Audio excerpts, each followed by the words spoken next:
नमस्कार, मैं हूं आंचल आनंद। ठीक 12 घंटे बाद बिहार विधानसभा चुनाव में वोटों की गिनती शुरू हो जाएगी। कई एजेंसियों के एग्जिट पोल्स और नेताओं के दावे आप देख चुके हैं। चुनाव के नतीजे आने से पहले इंडिया न्यूज आपको बिहार का आखिरी एग्जिट पोल दिखाने जा रहा है। बिहार चुनाव पर क्या है देश के बड़े पत्रकारों का अनुमान?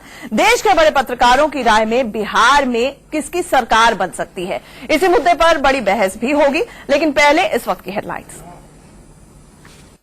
खास खबरों के प्रस्तुत करता है एमडीएच की देगी मिर्च का तड़का, अंग अंग फड़का। एमडीएच की Degi Mirch, Patanjali honey, natural energy booster, सबसे सस्ता, सबसे अच्छा। और eco plus cement and steel, विश्वास नए भारत का। सरकार के समर्थन में अनुपम खेर समेत कई कलाकारों ने राष्ट्रपति भवन तक निकाला मार्च। कहा, भारत सहिष्णु राष्ट्र, सम्मान लौटाने वालों ने किया देश को बदनाम। असहिष्णुता के बहाने संघ पर बरसे राहुल गांधी। कहा, देश को भागवत जैसी छोटी सोच नहीं चाहिए। गिरिराज का पलटवार, बोले संघ प्रमुख पर टिप्पणी के काबिल नहीं है राहुल। बिहार में जनता के फैसले का काउंटडाउन शुरू। लालू ने कहा, जीते तो मोदी के संसदीय क्षेत्र वाराणसी में मनाएंगे जश्न। देखिए सबसे तेज नतीजे इंडिया न्यूज पर सुबह 6 बजे से लगातार।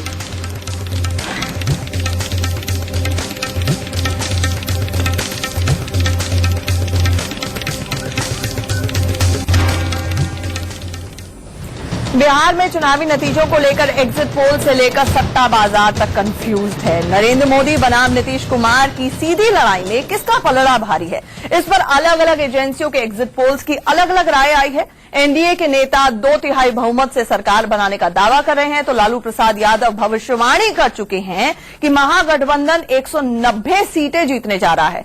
आज इंडिया न्यूज आपको बिहार का आखिरी एग्जिट पोल दिखाएगा। ये एग्जिट पोल देश के उन बड़े पत्रकारों की राय पर आधारित है जिनको एग्जिट पोल करने वाली एजेंसियों की बारीकियां तक पता होती हैं, जिनको ग्राउंड जीरो से सीधी रिपोर्ट मिलती है और जो बंद कमरे की राजनीति भी अच्छी तरह से जानते और समझते हैं।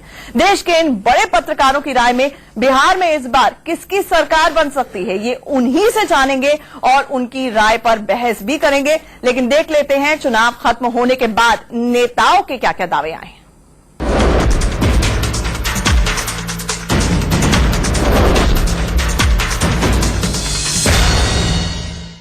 190 सीट पर महागठबंधन यहां से क्लीन स्वीप हुआ है। चारों तरफ गलतफहमी में न रहे।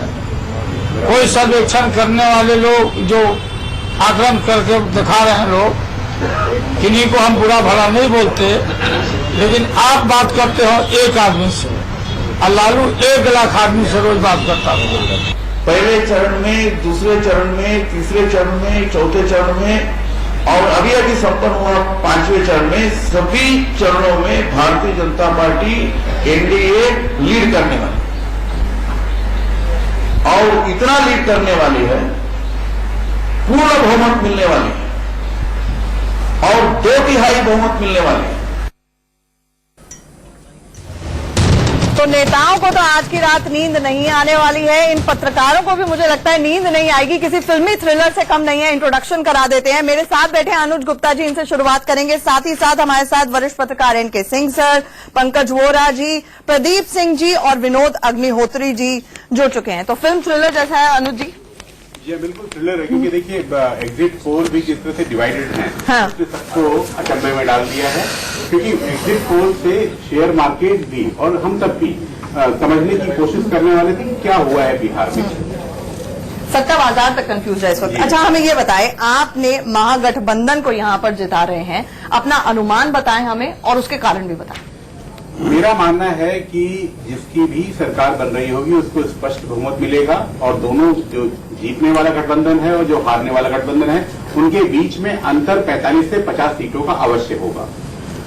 मैं नीतीश कुमार के गठबंधन को 145 के आसपास की सीटें और भाजपा के गठबंधन को इसलिए 90 के आसपास की सीटें मुझे लगता है इस तरह की आने की संभावना बननी चाहिए। मेरा अनुमान, देखिए मैं कन्फेस करता हूं कि मैं इस चुनाव में बिहार नहीं गया हूं, लेकिन बिहार जो लोग गए हैं, दिल्ली के सैकड़ों पत्रकार गए हैं और जो वहां से ग्राउंड जीरो से रिपोर्टिंग हो रही थी, उसके आधार पर जो मैंने आपने अपना किया है स्टैटिक आंकड़ों के ऊपर उसको सुपर इम्पोज करते हुए मेरा मानना है कि देश की जनता जो तय कर लेती है वही करती है।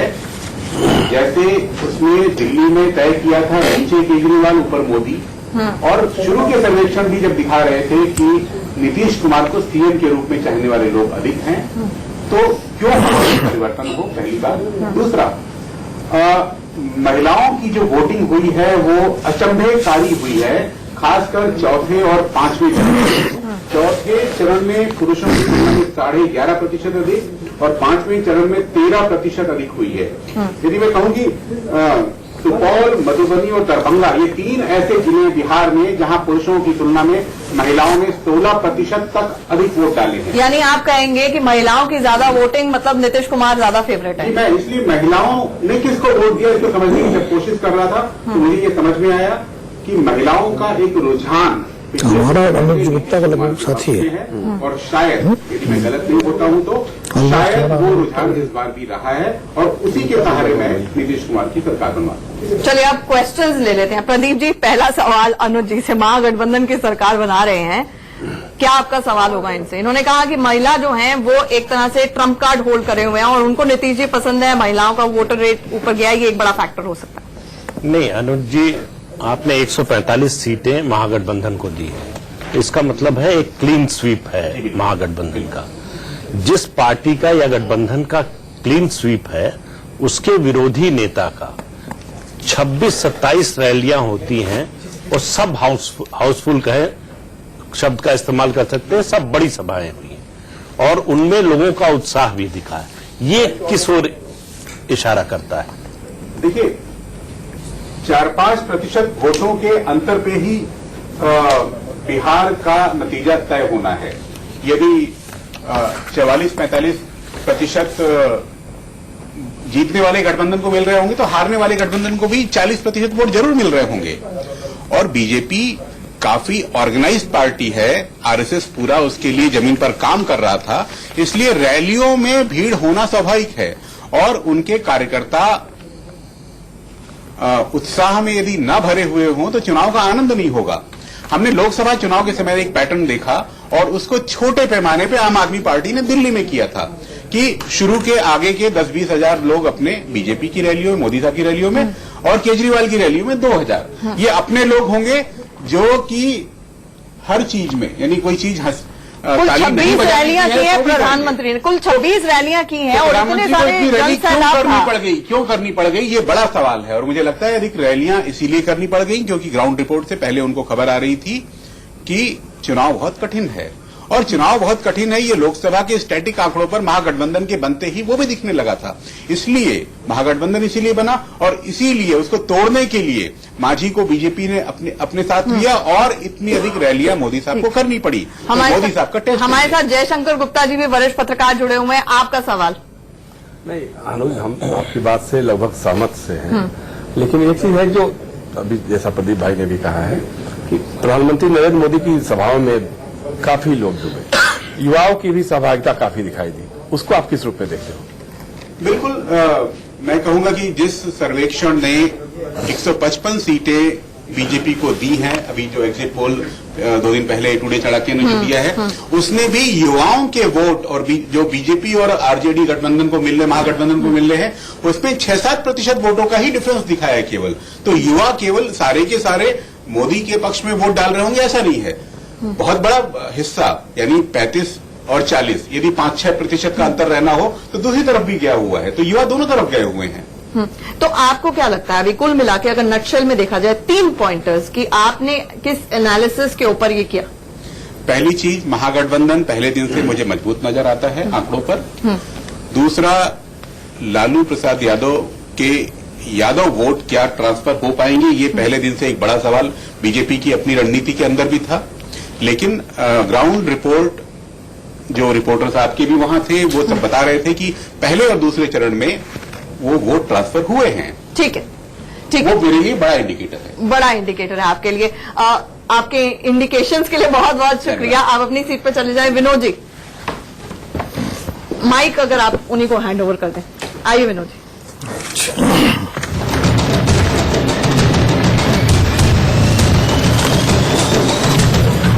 डिसाइडेड। नेताओं का ही टेस्ट नहीं हो रहा है, आप लोगों का भी टेस्ट हो रहा है और आपको पकड़ेंगे कलम। बिल्कुल टेस्ट करिए आप। अच्छा ये बताइए, आप महागठबंधन की सरकार बना रहे हैं? जी क्यों?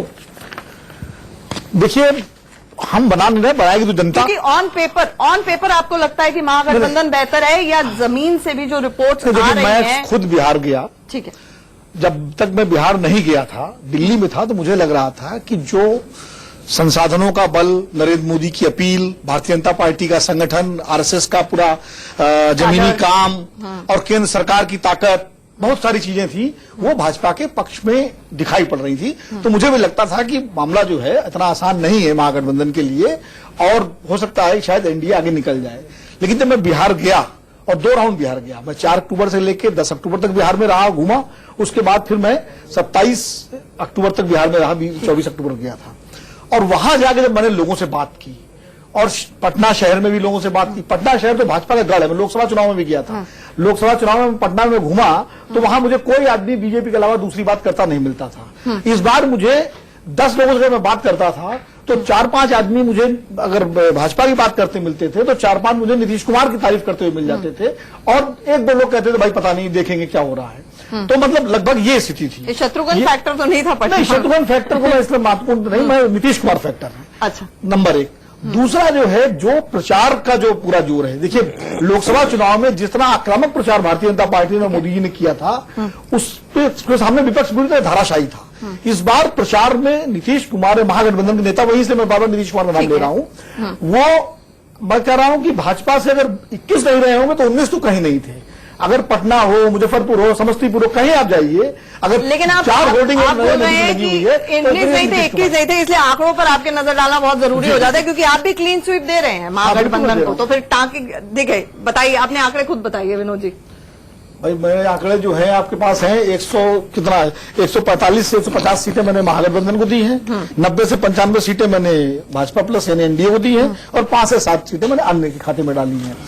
एक और बात बहुत महत्वपूर्ण है, देखिए भारतीय जनता पार्टी की पूरी रणनीति 3 मुद्दों पर आधारित थी। पहला, जैसा कि अभी अनुज जी ने कहा कि लालू जी का वोट, वो पुरानी बातें भूल जाइए कि टिकटों में झगड़ा होगा, इसमें झगड़ा होगा। अब मैं चुनाव शुरू हो गया उसकी बात कर रहा हूं कि लालू जी का वोट जो है वो नीतीश जी को ट्रांसफर नहीं होगा, नीतीश जी का वोट लालू जी को ट्रांसफर नहीं होगा। लेकिन जमीन पर यह ट्रांसफर होता हुआ दिखा। यादवों के गांव में नीतीश कुमार के जिंदाबाद के नारे लग रहे थे, और अन्य जो जातियां थी वहां भी, मतलब शुरू का जो ये कहा जाता था कि मंच भी शेयर नहीं करते हैं, अगर उनको बर्थडे की बधाई देने जाते हैं तो वो अब सिंक में काडर काम कर रहा था। एक बात। दूसरी बात, इनकी रणनीति आधारित थी कि मुलायम सिंह के नेतृत्व में जो मोर्चा बना था, पप्पू यादव और ये सब लोग, सवाल पूछना बहुत जरूरी है। मैं पंकज जी के पास इसलिए आना चाहूंगी क्योंकि ये महागठबंधन की सरकार बना रहे हैं, आप बिल्कुल उस सिरे के उस तरफ हैं, इसे आपके आंकड़े बात पर आते हैं, लेकिन आपका सवाल इनसे। देखिए, मैं इनसे सिर्फ एक सवाल पूछना चाहता हूं कि ये किस आधार पर कह रहे हैं कि जो यादव कंसोलिडेशन इतनी ज्यादा है कि जो है कि जैसे पप्पू यादव की बात कर रहे थे कोसी रीजन में, या बाकी की जो अब उभरते हुए यादव कई लीडर्स आ रहे हैं, बीजेपी ने भी 27 टिकट्स यादव को दी हैं, तो जहां पे यादव कैंडिडेट ये गठबंधन ने नहीं खड़ा किया और वहां पे गठबंधन का कोई और कैंडिडेट है, तो आप कैसे कह सकते हैं कि यादव को वोट नहीं?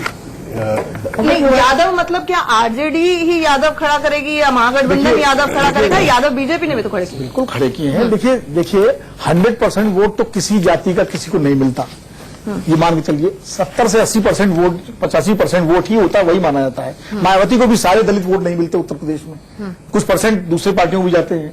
इसी तरह मुलायम सिंह जी को भी उत्तर प्रदेश में ऐसा नहीं कि पूरे किसी को भी, अगर सवर्णों की बात करें तो ऐसा नहीं कि एनडीए के पक्ष में एक वोट सवर्णों का क्या होगा, बहुत सारे सवर्ण जो है कुछ जगह जो है महागठबंधन को मिले हैं। लेकिन पंकज जी के सवाल के जवाब मैं कहूंगा कि जाति राजनीति, जब जातीय अस्मिता की राजनीति होती है तो उसमें जो वोटर है वो देखता है बड़े नेता को, जिससे उसकी पहचान है। पप्पू यादव से बिहार के यादव की पहचान नहीं है, जैसे चौधरी चरण सिंह से उत्तर प्रदेश के जाटों की पहचान थी, देवीलाल से हरियाणा के जाटों की पहचान थी। देवीलाल का असर उत्तर प्रदेश में नहीं पड़ता था। जो वोटर है वो देखता है बड़े नेता को, जिससे उसकी पहचान है। पप्पू यादव से बिहार के यादव की पहचान नहीं है। जैसे चौधरी चरण सिंह से उत्तर प्रदेश के जाटों की पहचान थी, देवीलाल से हरियाणा के जाटों की पहचान थी। देवीलाल का असर उत्तर प्रदेश में नहीं पड़ता था, अजीत सिंह का असर हरियाणा में नहीं पड़ता, मुलायम सिंह का असर बिहार में नहीं पड़ता और लालू यादव का असर उत्तर प्रदेश में नहीं पड़ता। टिकट चाहे कितने दे दीजिए। उत्तर प्रदेश के चुनाव में कांग्रेस ने 25 टिकट बांटे थे मुलायम सिंह की बेल्ट में यादवों को, और एक जीत के नहीं आया। तो इसलिए जो है अधिकतम वोट जो है यादवों का वो महागठबंधन के साथ है। ये एक तो ये आधार है। दूसरा आधार जो है, दूसरा और कोई सवाल पूछिए उसके बाद में। नहीं, अब वो यहाँ पे आ रहे हैं, आप उनसे सवाल पूछिएगा। पंकज वोरा जी, क्योंकि वो दूसरे सिरे का दूसरा छोर है। तो पंकज जी अब आप आ जाइए इधर और आप अपना सर्वे। अच्छा ठीक है, बिल्कुल समझ। बात अभी युवाओं और उसकी हो रही थी और मोदी जी की रैली की बात हो रही थी। रैलियों में निश्चित रूप से बहुत भीड़ हुई, बहुत उत्साही का डर गया। लेकिन एक फर्क है कि मोदी जी की रैली जो हुई 8 से 10 विधानसभा क्षेत्रों के बीच में होती थी। लालू और नीतीश की रैली एक एक विधानसभा क्षेत्र में हुई है। 220 रैलियां नीतीश कुमार ने की है और 250 रैलियां लालू यादव ने की है। उनकी विधानसभा वार लोकल रैली थी और मोदी जी की 10 विधानसभाओं से रैली होती थी। और हर कैंडिडेट की जिम्मेदारी होता था कि आपको इतने लोग लाने हैं, बाकायदा बसें, सारी व्यवस्था मुहैया कराई जाती थी और एक एक कैंडिडेट कम से कम 4-5 हजार आदमियों को लेकर जाते थे और वहां से उसमें भीड़ होती थी और वो इस तरह से भीड़ होती थी। और मोदी जी का अपना एक आकर्षण जो है उसको मैं नकारूंगा नहीं। निश्चित रूप से प्रधानमंत्री है, लोकप्रिय नेता है, उनको सुनने भी लोग आते थे। सुनने आते थे, लेकिन आपका कहना यह है कि वो ट्रांसलेट नहीं होगा। जितना वो नीतीश और लालू के लिए। अगर 38% जो अनुज ने कहा, अगर 38-40% वोट बीजेपी को मान ली मिलता तो वोटर तो है ना। ठीक है, ये थोड़ी है कि ठीक है, ठीक है। आइए पंकज जी।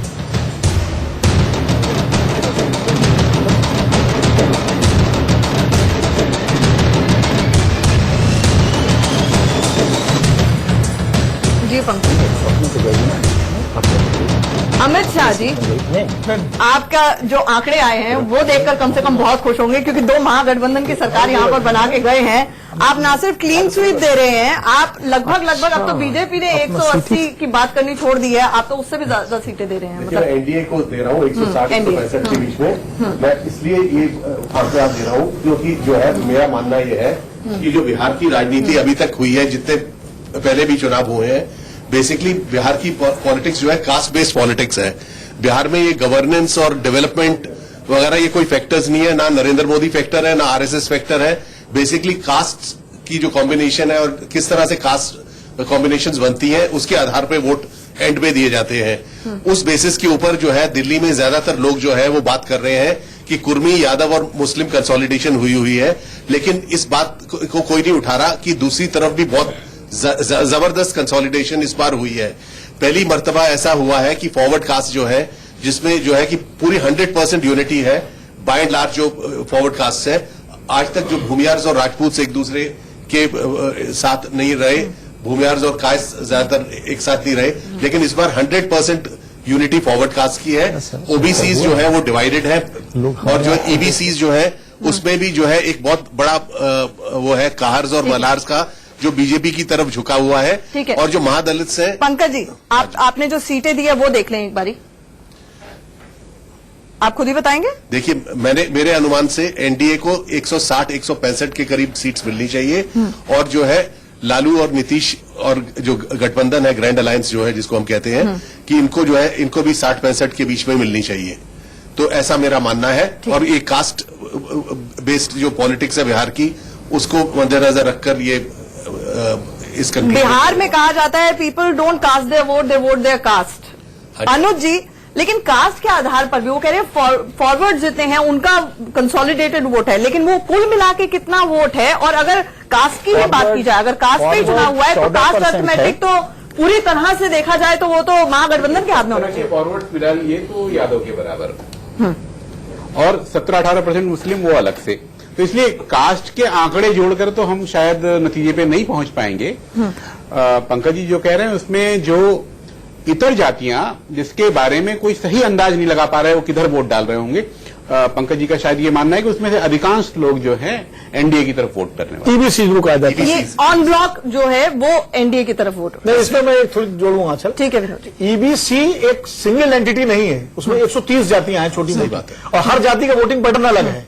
तो ये मानना कि बिहार में तो मोदी जी भी ईबीसी हैं। हाँ वो तो खैर अलग बात है, लेकिन वो हर जाति जो है 55वां भी है, जयशंकर जी बहुत बेहतर जानने बताएंगे, वो जो है वो उनका अलग अलग वोटिंग पैटर्न है, कहीं चौरसिया है तो कहीं जो है गंगौता है, तो अलग अलग जातियां, उनका अलग अलग वोटिंग पैटर्न है, अलग अलग पसंद है। तो ये मानना कि ईबीसी एक तरफ गया होगा, कि एक तरफा नीतीश कुमार को गया, एक तरफा एनडीए को गया, ये मुझे लगता है सही नहीं है। ये मैं कह नहीं रहा कि वन साइडेड उनका गया, लेकिन अधिकतर जो है ईबीसीज में और जो ये महादलित्स में जो वोट है वो उसमें मांझी फैक्टर भी बहुत बड़ा उसने रोल प्ले किया है। और जो है कि जैसे बिहार की इलेक्शन में सीट वाइज एग्जिट पोल जो आ रहे हैं पंकज जी, उसमें ये है कि मांझी अपनी कॉन्स्टिट्यूएंसी इमामगंज मखदुमपुर में अच्छा कर रहे हैं, लेकिन बाहर इतना ज्यादा फैक्टर नहीं है। लेकिन आप कहेंगे कि मांझी फैक्टर पूरी तरह से देखिए जो नैया पार लगाएगा, जो उनकी जाति है, जो मुसार्ज है, जो है वो अधिकतर जो है वो सारे बीजेपी की तरफ झुकाव है इस बार। और जो है कि बेसिकली जो है कि अगर आप देखें इस इलेक्शन में नीतीश और लालू बहुत बड़े फैक्टर्स थे, या लोग उनके साथ थे या उनके खिलाफ थे। ऐसा लगता है इस बार इलेक्शन में कि ज्यादा लोग उनके खिलाफ थे बनिस्बत के उनके पक्ष में थे। तो सिंपल अरिथमेटिक और उसकी लॉजिकल करोलरी निकाली जाए तो उससे लगता है कि जो बीजेपी को इसका बहुत ज्यादा फायदा हुआ है, और उसका जो है और लालू और यादव से बहुत सारी जातियां की उनसे डरती भी है। ठीक है पंकज जी, ये फिगर आप 166 पे पहुंचे हैं, नेचुरली इसके पीछे कोई लॉजिक होगा ही होगा। अगर हम इसको वोट परसेंटेज में कन्वर्ट करें तो आप एनडीए और महागठबंधन को कितने परसेंट वोट दे रहे हैं? देखिए 40 और 45% के बीच में दोनों को वोट पड़ेगा, जो जीतने वाले को भी और हारने वाले को भी, और उसी पे जो है पूरा नतीजा निकलेगा। और मेरा मानना है कि बीजेपी जो है 40-42 को क्रॉस कर चुकी है, और अगर उसको थोड़ा और उससे बढ़ाव होगा तो बीजेपी के पक्ष में 42 अगर बीजेपी को मिला है तो महागठबंधन को कितने परसेंट आपको अंदाजा है? तो 40 के करीब, मतलब कि बीजेपी को मेरे को लगता है 42 से ऊपर मिलेगा, और इनको महागठबंधन को 40-41 के करीब। मुझे लगता है अब रोल रिवर्सल की जरूरत हो गई है। एनके सिंह सर आप आ जाइए इधर, और पंकज जी अब वहां पे आप जाइए और आप इनसे सवाल पूछेगा, क्योंकि एनके सिंह सर मुझे पता है बेताब होंगे इंडेक्स ऑफ ऑपोजिशन यूनिटी के बारे में हमें बताने के लिए। थैंक यू सो मच, अपनी सीट पर विराजमान हुई। एक छोटे से ब्रेक के लिए भी हम लोगों को यहाँ पर रुकना पड़ेगा। एनके सिंह सर हमारे साथ होंगे ब्रेक के उस पार, अपना सर्वे और अपना एनालिसिस देंगे। साथ ही साथ जयशंकर जी और प्रदीप जी भी आएंगे, उनका भी जो स्टेटिस्टिक्स हैं, आंकड़े हैं, वो दिखाएंगे आपको। एक छोटे से ब्रेक के लिए, ब्रेक के बाद आपका स्वागत है। आप देख रहे हैं देश के बड़े पत्रकारों का एग्जिट पोल। हमारे साथ हॉट सीट पर बैठे हैं इस वक्त NK Singh sir. NK Singh sir, पहले तो आप महागठबंधन की सरकार बना रहे हैं, अपने आंकड़े दे दीजिए, फिर एक एक करके सभी लोग आपसे क्रॉस क्वेश्चन। एक तो इसके पहले की आंकड़े दें, हम बता दें कि आपके इस फॉर्मेट के लिए बधाई है आपको। ये बात सही है कि अगले 12 घंटों में हम लोग की गर्दन जितने भी इस फॉर्मेट के लिए बधाई है आपको। ये बात सही है कि अगले 12 घंटों में हम लोग की गर्दन जितने भी पैनलिस्ट हैं, हम लोग पिछले 1 महीने से आपके चैनल में और अन्य चैनलों में जाते हैं और जनता को अपनी बात बताते हैं। आज कोई नैतिक अधिकार नहीं है कि हम सीधे संख्या न दे, क्योंकि जब हमने 1 महीने जनता को बताया है तो ये नैतिक अधिकार हमारे लिए जरूरी है कि हम ये दे। हम इससे भाग नहीं सकते, भले ही हमें कल चॉपिंग ब्लॉक पे होगा। अगर हम गलत हुए तो ये बात बिल्कुल सही है कि जनता की नजरों में हम गिरेंगे, और अगर सही हुए, बिहार का इलेक्शन हम बता दें कि बहुत कॉम्प्लेक्स होता है, क्योंकि मल्टी आइडेंटिटी सोसाइटी है, और वो जो आइडेंटिटीज हैं वो एक दूसरे से क्लैश करती रहती हैं। एक रिपब्लिक ऑफ इंडिया, एक रिपब्लिक ऑफ बिहार है। कहा जाता है, किसी ने अपने किताब में लिखा था, Bihar is not a state, it is state of mind. तो ये स्टेट ऑफ माइंड है। अब ऐसे में आपको जो वो बताता है, फीडबैक देता है, वो एक्चुअली उसका वो रियल नहीं होता। लिहाजा आप एग्जिट पोल करते हैं, ओपिनियन पोल करते हैं, हम लोग एसेस करते हैं, जरूरी नहीं कि वो सही हो, लेकिन हम सब लोग चूंकि 1 महीने से कर रहे हैं तो ये नैतिक बहुत बहुत बधाई कि आप ये फॉर्मेट लाइए। कम से कम हम लोग की गर्दन चॉपिंग ब्लॉक पे रहेगी। अच्छा, अब अपने आंकड़े दीजिए, कल ये लेके बैठूंगी सुबह सुबह। हाँ बिल्कुल, मैं रहूंगा। लेके बैठेंगे और हम लोग आंकड़े जो आप लोग दे रहे हैं नहीं, मैं 302 में अंदर नहीं होना चाहती हूँ। हम लोग जितने भी पैनलिस्ट यहाँ पे लगभग दिन भर चैनलों पे रहते हैं और 1 महीने से हैं, तो ये बिल्कुल सही है कि हम लोग अब बताएं कि हमारा व्यू क्या है, ताकि 12 घंटे बाद ये पता लगे। जनता की मेमोरी शॉर्ट होती है तो पता लगे। हमने 136 से 142 सीटें महागठबंधन को दी हैं। उसका रीजन है, मार्जिन दिया आपने, कंफर्टेबल है। और 90 से 100 दिया है एनडीए को, बीजेपी प्लस को। अदर्स को 7 से 11 दिया है। अच्छा, ये बताइए 3 बड़े फैक्टर्स इस नतीजे तक पहुंचने में। बहुत सिंपल सा फैक्टर है, एक इलेक्टोरल पॉलिटिक्स में एक बेस वोट होता है, उसके बाद जो ऊपर के एग्रीमेंट ऑफ एडिशनल वोट्स कहते हैं इसको, ये आप कितना कर पाते हैं। आप सिंपल मैथमेटिक्स देख लीजिए, जब आप इलेक्टोरल वोट एनालिसिस करते हैं तो कुछ इसके कुछ परसेंटेज उधर जाएंगे तो ठीक है, लेकिन ब्रॉडली ये था कि इस चुनाव में कास्ट फैक्टर रहा, अचानक बैकवर्ड फॉरवर्ड हुआ, ये दोनों चीजें रही, अचानक एक डेवलप हुआ, एक फॉर्मेशन बना जो बेसिकली सेक्युलर माना जाता था। कांग्रेस के आने से उसके और उसका क्रेडिबिलिटी हाई हुई, हालांकि कांग्रेस का वोट 8.6% है, तो एक तरफ मुसलमान वोटर है जो कि जिसकी तादाद, क्या ये प्योरली आपका एनालिसिस पेपर के ऊपर कास्ट के हिसाब से देखा जाए या फिर फेज वाइज, अगर 5 फेजेज में देखा जाए, जैसे पहले 2 फेजेज में आंकड़े आए कि भाई महागठबंधन आ गया है, फिर अचानक से बीजेपी प्लस जो है वो बाउंस बैक कर रही है, पहले कास्ट को लेकर ज्यादा पोलराइजेशन था, अंत में आते आते बीफ की कंट्रोवर्सी शुरू हो गई, क्या ये फैक्टर्स फेज वाइज प्ले किए? 2 चीजें हैं, शेड्यूल्ड कास्ट और मुस्लिम्स, ये होमोजीनियसली डिस्ट्रीब्यूटेड होते हैं। हाँ, कुछ में कंसंट्रेशन बढ़ जाता है, दरभंगा में कंसंट्रेशन मान लीजिए बढ़ गया, ब्राह्मणों का बढ़ गया, लेकिन कोसी में बढ़ गया यादवों का, या सीमांचल में मुसलमानों का बढ़ गया। इस वेरिएशन को हम एनालिसिस से अगर हटा दें तो ब्रॉडली 17.5% मुसलमान है, 14% यादव है, ये बेस वोट है जो 21% होता है। कोई रीजन नहीं था, सोशियोलॉजिकल कोई कारण नहीं था कि यादव कुर्मी को वोट दे या लालू यादव का वोट ट्रांसफर हो, लेकिन ये हुआ क्यों? अचानक सेंस ऑफ एम्पावरमेंट एक चीज होती है, यादवों ने देखा कि नहीं हमारा नेता विक्टिमाइज हो रहा है। जब आपने टारगेट किया यादव को, शैतान कंट्रोवर्सी, कई कंट्रोवर्सी थी, तो उसको लगा कि अच्छा हमारे अब ये मतलब टारगेट कर रहे हैं, तो एक विक्टिम इमेज बनी, विक्टिम इमेज बनी तो यादव कंसोलिडेट किया, तो बेस वोट आपका 21% आ गया। प्रदीप जी, आप इससे सहमत हैं? क्योंकि इनिशियली ये माना जा रहा था, हर सर्वे भी दिखा रहा था कि कहीं ना कहीं एनडीए को एज है, लेकिन अचानक से जब कंट्रोवर्सी लालू को as a part of strategy hit करना शुरू हुआ, तो कहीं ना कहीं यादव का जो वोट जो था वो ऑन ब्लॉक एक तरह से विक्टिमाइजेशन की जिस तरह बात कर रहे हैं वो लालू की तरफ हो गया उल्टा। नहीं, देखिए वो बिल्कुल हो गया और उसकी उम्मीद भी थी, ऐसा नहीं कि उम्मीद नहीं थी कि लालू को यादव वोट नहीं मिलेंगे। आप देखिए 4 चुनाव लगातार हारे हैं लालू उनकी पार्टी, तब भी यादवों के वोट उनको मिलते रहे, तो यादवों के वोट इस बार नहीं मिलेंगे इसका कोई कारण नहीं था। सवाल सिर्फ इतना था कि क्या वो नीतीश कुमार को ट्रांसफर होंगे, जेडीयू को ट्रांसफर होंगे। तो जो खबरें आई हैं वहां से उससे लगता है कि ट्रांसफर हो रहे हैं, कितना हो रहे हैं ये एक सवाल है। एनडीए के जो यादव कैंडिडेट हैं और जहां महागठबंधन के यादव कैंडिडेट नहीं है वहां क्या होगा? अगर यादव इतना एकजुट हो गए हैं तो ये खबरें क्यों आ रही हैं कि लालू के दोनों बेटे संकट में हैं, उनके गढ़ में? ऐसा नहीं है कि उसी गढ़ से राबड़ी देवी हार चुकी हैं, लालू यादव भी हार चुके हैं। तो ये इसको जनरलाइज नहीं कर सकते कि यादव पूरी तरह से सिर्फ लालू प्रसाद यादव। Vinod ji, quick comment. देखिए, लालू यादव, राबड़ी देवी जब हारी और लालू यादव जब हारे तो विपरीत हवा थी। लोकसभा चुनाव में राबड़ी देवी हारी छपरा से, तो पूरा बिहार के पूरे देश की हवा विपरीत थी। लालू यादव जब हारे 2009 में इलेक्शन, और तब ये हवा विपरीत थी। विपरीत हवा में बड़े बड़े हार गए, लालू यादव मधेपुरा भी हारे हैं विपरीत हवा में। हारते हारते भी अच्छा हवा महागठबंधन के विपरीत नहीं थी वहां पर। ठीक है, प्रदीप जी के सवाल का तो विनोद जी ने जवाब दे दिया। नहीं, लेकिन मैं चाहूंगी कि अब आप एक एक करके सवाल पूछे। पंकज जी, आपका सवाल हो इनके सर से तो वो पूछे।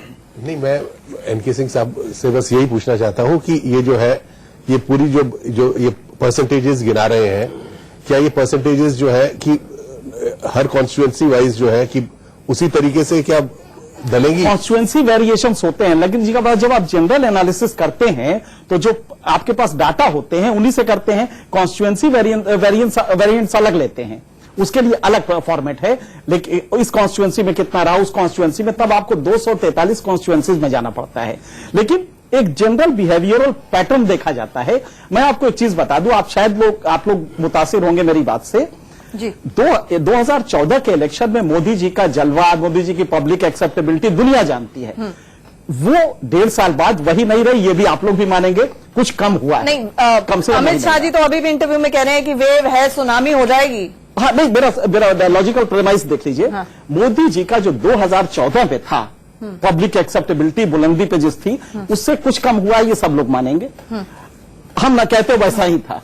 अब आप गौर कीजिए, बीजेपी को 2014 में 1 करोड़ 5 लाख वोट मिले थे, 23,000 और मिले थे, 1,05,23,000। वहीं पे लालू को, जिसको आप कह रहे हैं कि वो हार गए थे चुनाव, वो लालू 72,25,000 वोट लेके आते हैं। माइंड यू, 1,05,00,000 बीजेपी के टोटल वोट थे और 73 लाख लालू प्रसाद के अपने वोट थे। अपने किसने दिया है? लालू प्रसाद प्रधानमंत्री नहीं बनने जा रहे थे, नीतीश कुमार को 58 लाख मिले हैं। नीतीश कुमार प्रधानमंत्री नहीं बनने जा रहे थे, कांग्रेस को 30 लाख मिले हैं, कांग्रेस नई गवर्नमेंट बनाने जा रहे थे, इसके बावजूद मिले थे। तो ये कमिटेड वोटर हैं। क्वेश्चन ये था कि क्या नीतीश और लालू के वोट क्लब होंगे? तो ये वो आपको लग रहा है जमीन पे क्लब हो रहे हैं। प्रदीप जी को यहां पर बुलाना चाहूंगी। एनके सर, एक बस लास्ट बात, इसलिए मैं कह रहा हूं कि 43% वोट महागठबंधन को जाएगा, 47% और 43% वोट जाएगा बीजेपी को, और 10% के आसपास, 11% के आसपास अदर्स को रहेगा। अदर्स का सिंक करेगा, क्योंकि बाइपोलर कंटेस्ट था, तो अदर्स का कम होगा। लिहाजा 136 से 142 सीटें महागठबंधन को मिलेंगी। ठीक है सर। अब प्रदीप जी यहां पर आ रहे हैं और मुझे पक्का यकीन है कि एनके सर के पास 1-2 सवाल होंगे, क्योंकि आप बना रहे हैं एनडीए की सरकार। आइए। सारे नेता लोग आपको देख रहे हैं इस वक्त। आप बताइए, एनडीए की सरकार बना रहे हैं, क्या आंकड़े पहले प्रदीप सर? आंकड़े मेरे हैं 130 सीटें एनडीए को और 105 महागठबंधन को, बाकी अदर्स को 8 सीटें। इस निष्कर्ष पर पहुंचने के लिए 2 बड़े फैक्टर्स। देखिए, 2-3 फैक्टर्स बताना चाहूंगा। पहली बात यह कि हमारे लिए तुलना के लिए रेफरेंस पॉइंट सबके लिए हो, चाहे कोई एग्जिट पोल हो, ओपिनियन पोल हो, या हम लोगों का आकलन हो, लोकसभा चुनाव के नतीजे हैं। लोकसभा चुनाव के नतीजों पर अगर आप ध्यान दें तो महागठबंधन की पार्टियों के वोट मिला दें और उसके आधार उसको एक्सट्रापोलेट करें सीटों पर, तो सीटें बहुत ज्यादा होती हैं महागठबंधन की। स्पष्ट उनकी मतलब एक लहर कह लें उस तरह का दिखाई देता है। उसके लोकसभा चुनाव के बाद से क्या हुआ है? महागठबंधन से एनसीपी निकल गई है, पप्पू यादव निकल गए हैं, जीतनराम मांझी निकल गए हैं, जीतनराम मांझी एनडीए के साथ आ गए हैं। ये एक परिवर्तन हुआ। दूसरा, आप ये देखिए कि नीतीश कुमार को सत्ता बिहार में क्यों मिली? जब उन्होंने बीजेपी के साथ गठबंधन बनाया तब भी अगड़ों से ज्यादा कुछ समर्थन था नहीं बीजेपी का। नीतीश कुमार का कुर्मियों से ज्यादा कोई बहुत बड़ा समर्थन नहीं था। वो बनाने की एक सोशल इक्वेशन बनाने की कोशिश कर रहे। एक डर कि यादव राज में ईबीसी जितना डरा हुआ था, उसको लगा कि हमको सुरक्षा नीतीश कुमार का गठबंधन दिला सकता है।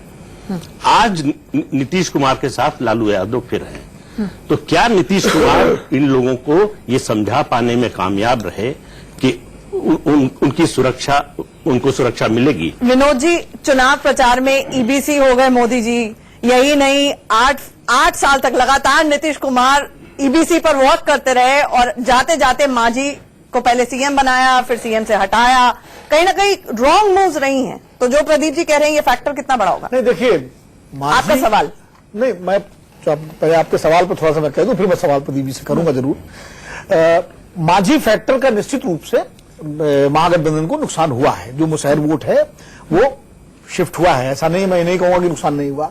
लेकिन अब दूसरा एक बहुत बड़ा फैक्टर है, तो नीतीश कुमार की जो popularity across caste and creed and region, pan Bihar कि जो वोट नहीं भी दे रहा वो भी कह रहा है यार ये जो है चीफ मिनिस्टर तो बढ़िया है, ये होना ही चाहिए। तो वो एक अलग किस्म की एक चीज है जो कई बार जो फ्रिंज वोटर्स होते हैं। बिल्कुल एक लाइन में, बिल्कुल एक लाइन में। अच्छा, सवाल पे हम ब्रेक के बाद आ जाए सर, चलेगा? एक छोटे से ब्रेक, एक लाइन में, कि उनके दुश्मन तक नीतीश जी की बुराई नहीं करते हैं। लोकसभा चुनाव में मोदी की लोकप्रियता पर तो कोई शक नहीं था। बंगाल में उनको वोट क्यों नहीं मिला? लोकप्रियता थी, संगठन नहीं था। उसी तरह से नीतीश कुमार के पास उस तरह का संगठन नहीं है, लोकप्रियता निश्चित रूप से है। उनको वोट लालू यादव के आने की वजह से मिल रहे हैं। ये जो कहा जा रहा है कि उन्होंने गलती की लालू यादव के साथ जाके, ये बिल्कुल गलत बात है। तात्कालिक दृष्टि से देखें तो ये उनके लिए फायदेमंद There was no alternative. Long term ठीक। पॉलिटिक्स के लिए बड़े खराब। एक छोटे से ब्रेक के लिए हमें यहाँ पे रुकना पड़ेगा और ब्रेक के उस बाद जयशंकर गुप्ता जी अपना एनालिसिस देंगे। एक जो बड़ा फैक्टर आप सबसे पूछना चाहूंगी कि बार बार डेवलपमेंट से इसको आइडेंटिटी पॉलिटिक्स की तरफ लाने की कोशिश की गई, बार बार बिहारी वर्सेस बाहरी होना की बात कही गई, ये क्यों नहीं फैक्टर प्ले किया? अभी तक आप में से किसी ने नहीं बोला। एक छोटे से ब्रेक के लिए यहाँ पर रुकेंगे, तुरंत लौट रहे हैं। ब्रेक के बाद आपका स्वागत है। हमारे साथ इस वक्त हॉट सीट पर जयशंकर गुप्ता जी हैं। सर, आपकी प्रेडिक्शन? नहीं, असल देखिए, पहली बात तो मैं शुरू से ही इस बात का कायल रहा हूं कि एग्जिट पोल्स और ओपिनियन पोल्स की को बहुत भरोसा नहीं किया जाता है।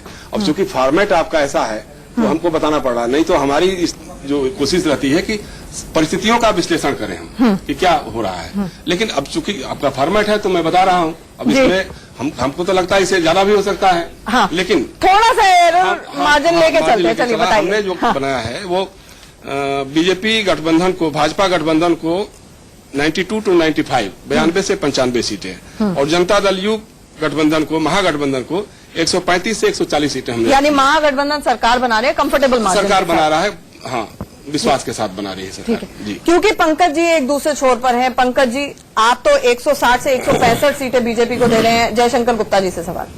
देखिए, जयशंकर जी जो है बहुत तजर्बेकार पत्रकार है, इनसे सवाल ज्यादा तो मैं कोई पूछ नहीं सकता, इनसे बल्कि ज्ञान हासिल कर सकता हूं। लेकिन मैं इनसे सिर्फ ये पूछना चाहूंगा कि जो हम लोगों ने अभी बात की थी थोड़ी देर पहले कि ये लालू और नीतीश ने लोकलाइज्ड बहुत सारी रैलीज की, 250 मतलब कि 243 कॉन्स्टिट्यूएंसीज में प्रचार किया। इनके पास, क्योंकि बिहार का इलेक्शन कास्ट पॉलिटिक्स है, कि इनके पास किसी भी कास्ट का कोई प्रोमिनेंट लीडर नहीं था इनके लिए प्रचार करने के लिए, इन दोनों के अलावा।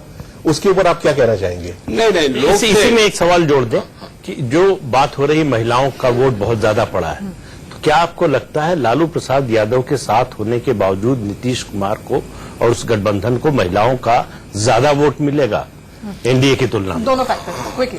नहीं, तो पहली बात पंकज ये है कि हमारा इलेक्ट्रॉनिक मीडिया का जो फोकस है वो सिर्फ नरेंद्र मोदी पे है, अमित शाह पे है, लालू यादव पे है, नीतीश कुमार पे है। अब अब्दुल बारी सिद्दीकी कहीं चुनाव प्रचार कर रहे हैं, इसको आप देख नहीं पा रहे हैं। या फिर जनता दल यू के और जो नेता हैं अन्य जातियों के हैं, अब वहां पे जैसे अब ये विजय चौधरी हैं, भूमिहार हैं, बड़े नेता हैं, मिनिस्टर भी रहे हैं, वो भी पीके साई हैं। अब ये लोग भी चुनाव प्रचार कर रहे हैं, लेकिन अब हम यहाँ दिल्ली बैठ के नहीं देख पाएंगे, चैनलों पे नहीं दिखाई देगा। इसलिए वो सब लोग अपने ढंग से देखिए। उस मामले में अगर देखा जाए तो ये लड़ाई दी और तूफान की थी। एक तरफ प्रधानमंत्री इस देश का 26 सभाएं कर रहा है, पूरे बिहार में घूम घूम करके हेलीकॉप्टर दौड़ रहे हैं। भाजपा के राष्ट्रीय अध्यक्ष सारा काम छोड़ करके पूरे बिहार में डेरा डाले पड़े रहे, 50 से 60 रैलियां उन्होंने की। पूरी आधी भारत सरकार बिहार में जमी रही, और उसके मुकाबले ये दो लोग, और कभी कभी सोनिया गांधी और राहुल गांधी, ये लोग आए। लेकिन मुख्यमंत्री भी तो 200-250 सभाएं कर रहे हैं। नहीं, वही कह रहा हूं मैं कि जो आप लोग बीच में जब चर्चा हो रही थी कि मोदी जी रैली करते थे बड़े मुख्यालयों पे और भारी भीड़ आती थी, उसकी काट के लिए अगली एक तो पहली बात है कि जो वो बोलते थे उसके अपने आप में एक फैक्टर नहीं हो सकता।